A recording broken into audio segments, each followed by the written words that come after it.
So I have good news and bad news. The bad news is that to get us back on schedule, we're probably not going to have time for individual questions. But the good news is I am volunteering these fine folks to hang out here for a few minutes because we are on break next. So if you do have a question, feel free to come up and ask them. Sorry for that. But I would like everyone to give us them one final warm round of applause.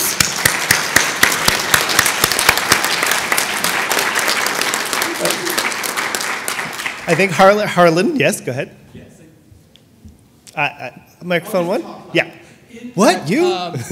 With Robin DiAngelo and white fragility, when we don't articulate and when we don't take a racialized lens, we default to a white, cis, very privileged position. Where does race enter into this analysis? And around loneliness, and I know within the Sex Now, I think your Sex Now 14 is about 7.5% of the respondents are Two-Spirit and or Indigenous. 2018, 9%. We're there. Where are we entering into this conversation? And we should not default, and there should not be this privileged position in that we code our language and we shy away from conversations around race. And I am specifically talking about my Indigenous brothers and sisters.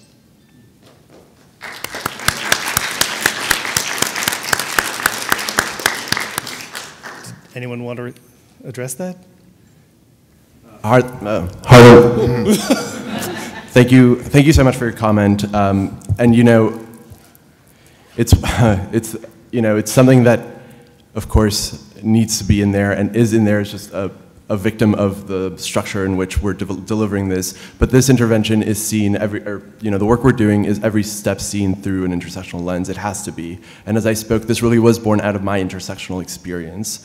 That said, we do plan on having a webinar probably in February wherein we give sort of a longer version of this discussion, and we'll really be able to dig into that there. And we really made a point, I will quickly just say, that to make sure that everyone that we talked to who informed this intervention, our community advisory team, as well as individuals that we spoke to, we did try as much as possible to take an intersectional lens. If you have any more feedback, let's talk about it. All right. So go enjoy the snacks. With the next session is where the wall is going to pull back. It's just like magic. And it will be in these gigantic ballroom. Thank you all. Have a good time.